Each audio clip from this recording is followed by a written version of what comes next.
माळेगाव यात्रा ही भरवण्यामध्ये खंडोबा देवाचे जसे भक्त या ठिकाणी आवर्जून येत असतात आणि त्यामुळे एक वैभव प्राप्त झालेलं आहे आणि याला राजाश्रय देण्याचं काम माननीय स्वर्गीय विलासरावजी देशमुख साहेब यांच्या काळापासून त्या ठिकाणी झाले आणि विलासरावजी देशमुख साहेब ज्या वेळेला मुख्यमंत्री होते त्यावेळेला चिखलीकर साहेब हे या ठिकाणी आमदार होते आणि चिखलीकर साहेबांच्या माध्यमामधून माळेगावमध्ये जवळपास त्यावेळेला 5 कोटीचा निधी आणि त्या अनुषंगाने या ठिकाणी कामं झालेली आहेत आणि त्यानंतर माननीय देवेंद्र फडणवीस साहेब ज्या वेळेला मुख्यमंत्री होते त्यावेळेला 7-7.5 कोटीची कामं अशी चिखलीकर साहेबांच्या माध्यमातून झालेली आहे.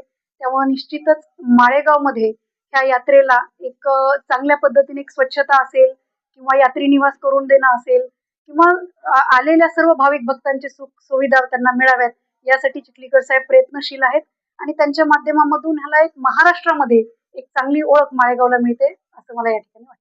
2 मंत्री येणार आहेत म्हणजे विशेष पॅकेज देणार आहेत का माळेगावला? चिखलीकर साहेबांनी त्या ठिकाणी आपल्या सरकारकडे 5 कोटी रुपयाच्या विशेष पॅकेजची त्या ठिकाणी मान्यता मागितलेली आहे आणि निश्चितच ते मंजूर होईल हा विश्वास आहे.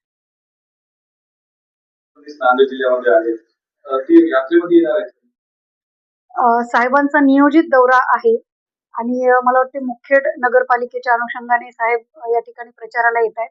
त्यांचा नियोजित दौरा असल्यामुळे या ठिकाणी ते येणार नाहीत पण त्यांचे प्रतिनिधी म्हणून आरोग्यमंत्री माननीय मेघना दीदी बोर्डीकर या आज या ठिकाणी उपस्थित राहणार आहेत आणि बाळासाहेबजी पाटील हे मंत्री सुद्धा या ठिकाणी उपस्थित राहणार आहेत.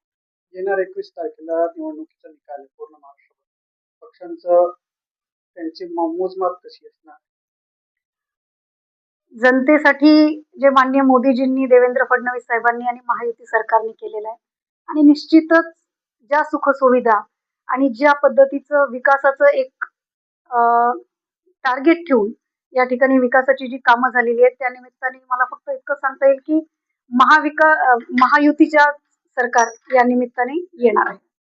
कोकाटे यांचा राजीनामा घेण्यात आलेला आहे. आमदार होतामोडी चिखलीकर यांच्या नावाची चर्चा आहे मंत्रिपद. पक्षश्रेष्ठी त्याबद्दल निर्णय घेतील.